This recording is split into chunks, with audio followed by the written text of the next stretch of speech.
Hey, what's up, everybody? Welcome to another video. This time is with the Mafex John Wick. So let's get started. After a while, it's been one of those things that delayed and delayed and delayed, and we finally have it.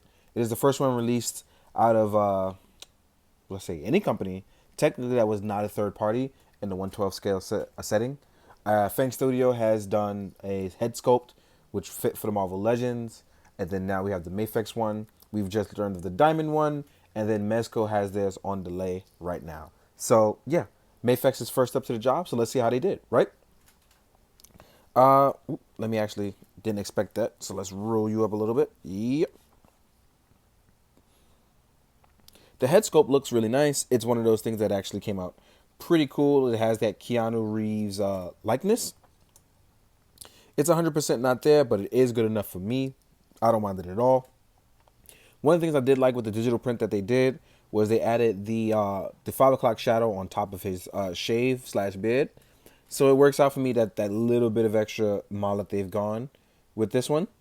You can even see, if I can get it close enough, that you can see it. Nah, you can't under the light, but you see the little bit of baby hair here. It's something that they just kind of aim for, and I think that, the little stuff like that goes a long way with me. So I thought that was pretty cool.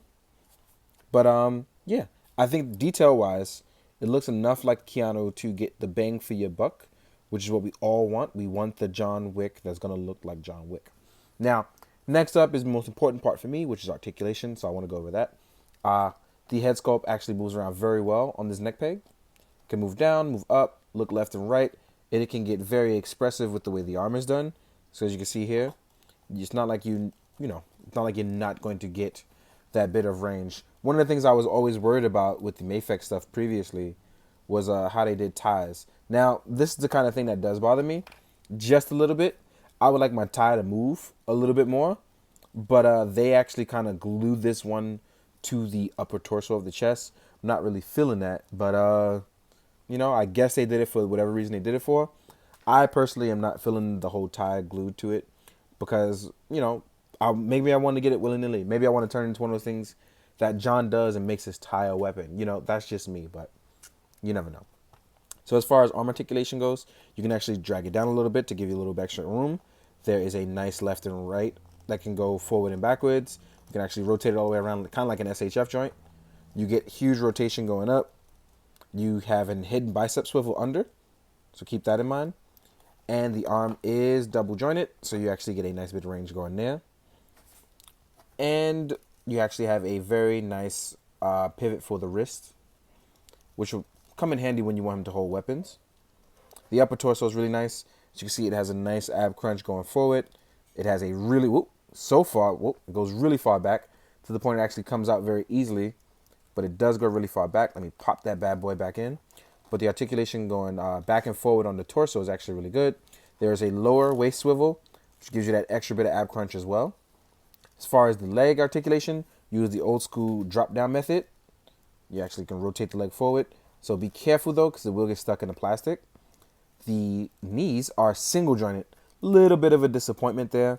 Not really feeling that, especially for how long as we've come with figures. But I guess you wanted to keep a nice smooth sculpt there. So not that I can't look past it, just was expecting it because John Wick kind of is John Wick. But that's probably also why I'm holding it to a little bit of higher regard.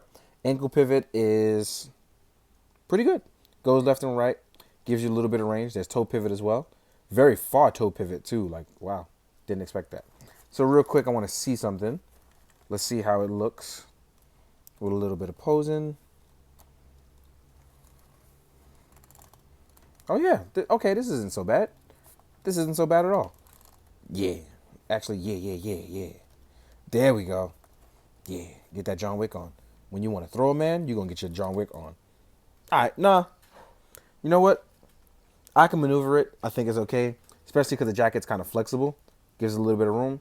So first impression wise, if I want to get my John Wick on, definitely can get my John Wick on. And I can approve of that. As far as leg articulation though, I really was hoping it could do a lot more. As you can see, I pulled it out because I wanted to see how far it can go for when you want to do a kick. So you can only get a certain level of range before the leg pops out. And that is about this far before your leg is going to pop out. So keep that in mind when you want to John Wick kick someone. You can't go crazy high. You have to aim for the throat. You can't aim for the head with John Wick. Let's see if you can balance it out.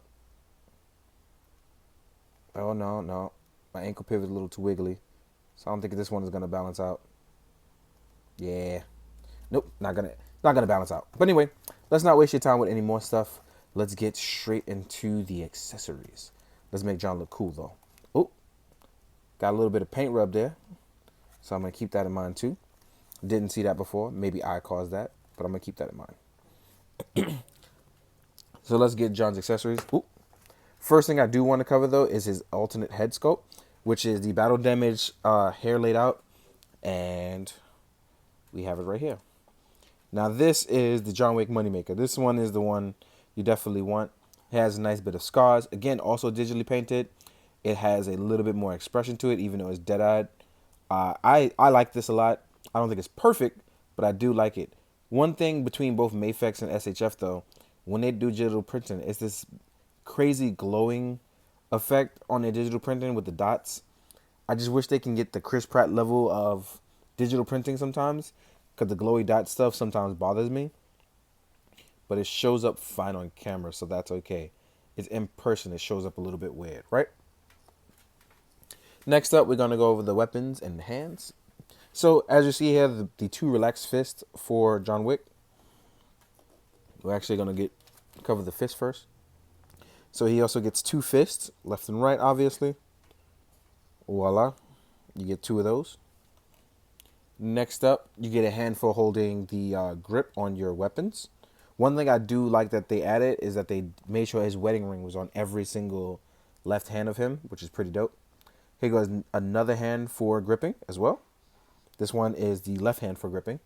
There's one singular right hand for holding weapons, considering John may be right-handed. So there's that. Next up, we have two types of handguns. We have this really, really small handgun. And then we have one with, seems to be some sort of extended barrel. I do not know the name of it, but I'm pretty sure someone out there does. Please put it in the comments. So this is pretty cool. Unlike Mezco, they don't do the whole magazine thing, so that's pretty great. But these are very nice, very simple, very to the point. Then you also get a shotgun.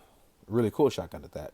This is one really high-tech looking shotgun that I've seen from any weapons that I've gotten with toys, so this is pretty cool. And it comes with a strap for holding it. Even better. Safety, right? Safety first. Then you get John's machine gun, which also, this one also has it has two straps. But I'm assuming that only one is going to be useful here because I cannot move it. It might be caught, yeah. Or it may be a singular piece, I'm unsure. But this machine gun looks really cool. I'm not sure if it's automatic or semi-automatic, but it does look very nice. It's a solid black color, has a little semi-gloss to it, but I like it. Pretty cool, pretty simple.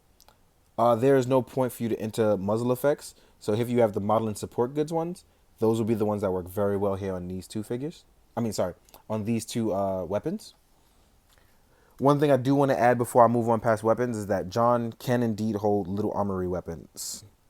So he can hold little armory stuff with no problem. Just keep that in mind. Now I'm going to position John where you're going to see him side by side with a bunch of other lines as well as lines with Mafex. So let's get John to stand straight up, look cool and pretty awesome for the camera. So yeah, first up, I want to compare it to some Mafex stuff. So I'm going to put Tactical Batman and a Scarecrow out. And the reason why I chose Scarecrow is because it's also a suited body. And one thing I've noticed about Mafex is that they kind of do each suited body just a tad bit different, and different enough so that way you can actually enjoy the differences between the two. Like Scarecrow has a closed jacket, thicker arms, and different boots.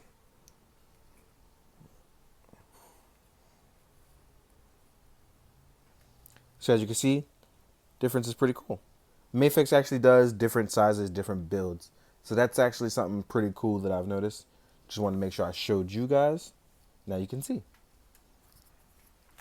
Next up, we're going to compare him to a bunch of other lines. I also want to talk about him next to his Feng Studios counterpart. Let's change this focus.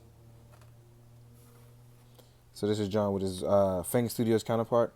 As you can see, the skin tone is different. The head is a little bigger. It's a little bit better painted. But again, this is painted by someone who just did the job. Meanwhile, this is factory stock, mass produced. But I do like the Fang Studios had more. But obviously you can't, unless he's gonna make another one for Mafex, then I'm totally buying it. But right now you just can't have one accessible towards Mafex. Here is John next to you in SH Figuarts, Kamen Rider guys. So the Mafex stuff definitely is bigger than SH Figuarts. Here is John versus an articulated Icon Ninja size-wise. I think those two scale a lot better than they do with the SHF. Let's put you over here in the corner. Then we have John versus Synthetic Human. Shout out to 1000 Toys for always making the cool stuff. You know, the stuff that nobody thinks that they want but end up wanting. Next up, I'm going to compare him to... Oh, actually, yeah, I want to compare him to the Marvel Cap. Because the Cap is a little bit bigger, so I want to see what it's like with bigger SHF stuff. And they actually scale up pretty well, so that's pretty nice. Next up, a Marvel Legend. We're going to go with the Spider-Man sized character. Spider-Man himself. Black on black together, right? So as you can see, yeah, the Mafex stuff definitely does scale better with domestic side stuff. And last but not least, a Mezco. Here we go with Punisher. So I think he scales, let's move you up a little closer so people can see. So I think he measures out just fine. I think it's pretty cool. In the meantime, guys, I hope you enjoy the photos at the end. It's going to be John Wick versus the multiverse. So that's going to be fun. In the meantime, guys, hope you enjoy it. Hope you found it informative. But most of all, hope you do good, be good, drink your water, guys. Later.